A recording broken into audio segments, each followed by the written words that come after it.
all about acknowledging your shortcomings in life. A lot of people talk about triple down on your strengths.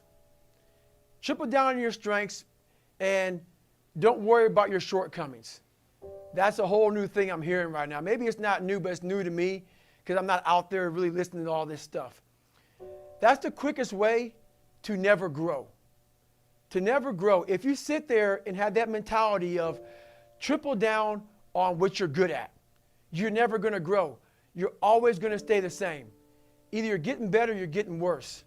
So one thing that helped me out a lot when I was growing up was people always ask me, how do you build mental toughness? Mental toughness, a lot of people have these classes out here. A class on mental toughness, positive thinking, visualization, all these different techniques. Mental toughness is a lifestyle. It's something that you live every single day of your life. When I was growing up, I was a lazy kid. And everybody goes, how did you get to where you're at today? How did you get to where you're running 200 miles at one time in 39 hours? Being so disciplined. It started off, honestly, with recognizing that my bedroom was dirty. My bed wasn't made. I lived a sloppy life. So I took very small increments in my life. I started making my bed. I started cleaning my room. There were dishes in the sink. It started off with doing small house chores. I saw that the yard needed to be mowed. So instead of being told it needed to be mowed, I would mow it. I started doing things, coming outside of my lazy ways to become better. And through a period of time, your brain doesn't like it, but it starts to realize this is a new way of thinking. We are now doing things that we are uncomfortable doing. We are doing things that we don't want to do. So the brain starts to slowly grow. And let's say you don't like to get up early in the morning time to go run. I hated it. I still hate it. You do that. You live uncomfortable to gain growth. You have to have friction in your life to gain growth. And the only way to do that is to make yourself uncomfortable and get to the point where instead of running from the things you don't want to do, you actually face them and start to gain more and more growth in your life. So that's how I approach all those things. Self-talk, for me, has been the biggest thing in my life. A lot of us have a dialogue that is crap. It's a crappy dialogue. We live in a world right now that is very external. Everything is very on the surface, superficial, everything. And what we're telling ourselves is what we see on TV, is what we see on Instagram, is what we see on Facebook. And we're telling ourselves stuff that doesn't really penetrate to our core, to the inside of our soul. So our self-talk is like, what am I going to wear today? How am I going to look today? I need to act this way today because this way is cool. My self-talk became something that actually made me better. And I had a whole bunch of negative things in my life. And to get to the self-talk portion of it first, you have to quiet all of the phones and social media and all the negativity of the world to get to even hear your own self have a self-talk. You can't have self-talk if you're hearing someone else's dialogue and what they're putting out on social media, how they want you to act, how they want you to dress, how they want you to talk. Everything out there is you're trying to keep up with somebody. You're not trying to find your own self. So you have to clear away all the crap. And how you clear away the crap to even get to your self-talk is you have to get all of the noise of all the crap of the world out of your head. So I call it going to a dark place.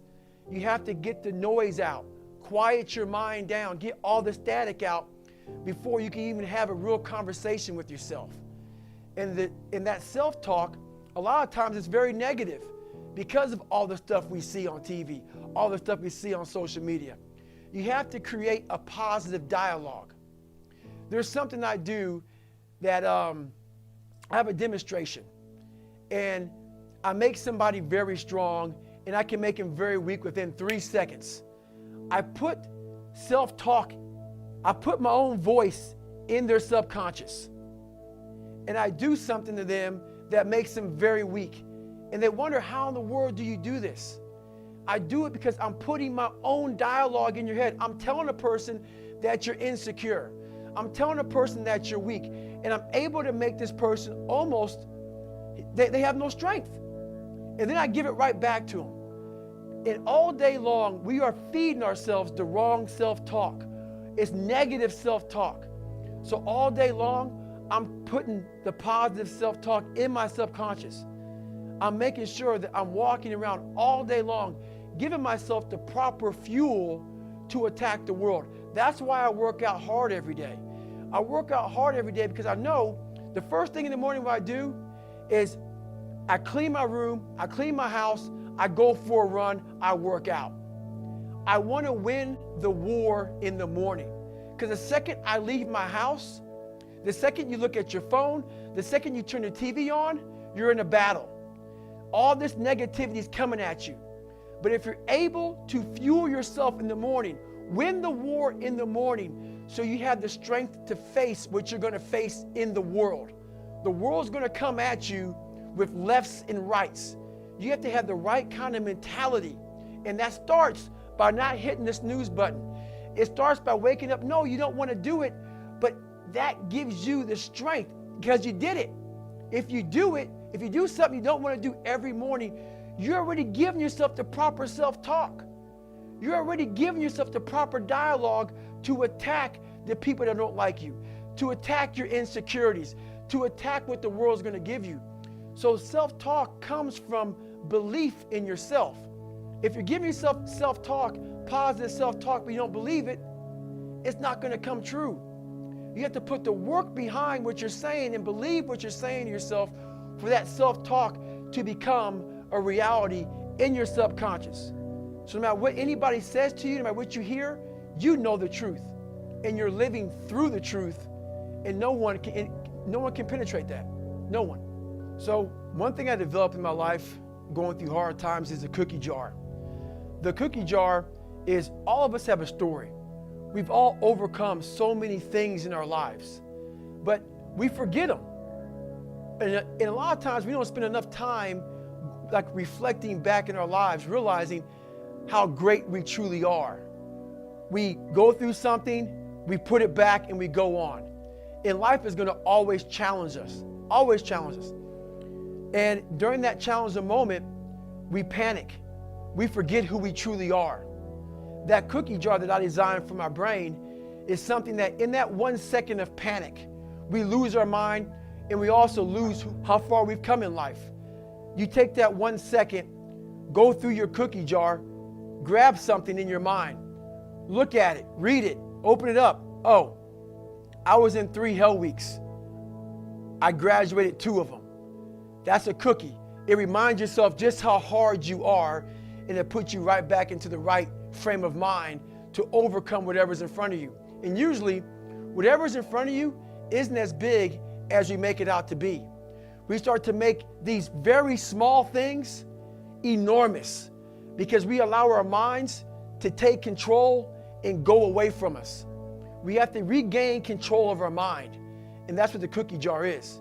It's gaining control of a situation that isn't that big. Most situations in life aren't that big. And if they are that big, usually we can find the strength to handle them just through having the right mental process. The 40% rule is something I designed also when I was growing up. I realized when I was 300 or almost 300 pounds and I lost all the weight to become a Navy SEAL, I realized that I could have lived the rest of my life being a 300-pound person, never knowing what was truly inside of me. I could have been happy with that person. I was living at about 40%, maybe not even 40%. So in life, like a car, a lot of cars have governors on them. A governor is something where, let's say the speedometer says 130 miles an hour. You put a governor on a car, it may only go 91 miles an hour because that governor stops that car from going 130. We do the same thing to our brain. When our brain starts to go through suffering, when our brain starts to go through pain or starts to go through insecurities, when we start to feel uncomfortable with ourselves, our brain gives us a way out. And that way out is usually quitting or taking the easier route. If we're able to look at ourselves and face whatever we're running from, you start to gain more percent on top of that 40. you start to realize, okay, you start to slowly take that governor off your brain. We can do a lot more than we think. And like at work, a lot of us have a horrible mentality at work. We go to work, we put all these negative things in our brains, and it starts to cap our potential. We cap our potential by saying we're giving 100%. No one's really giving 100%. Usually you're giving 40% because that governor is stopping you. You feel pain, you feel suffering, you feel discomfort, you stop right there. Everybody has a wall in their mind. It's a wall, and it stops us from going further. Most walls have a door or a window. You have to find that. You have to have the courage to find that. And once you open that door or that window, you'll realize how much further you can go. And you're going to continue hitting doors and windows along this journey, but you have to have the courage to open them up to get to that 100%. So it's all about having the courage and realizing that we have a governor. We have to push past that governor and past our own mind games.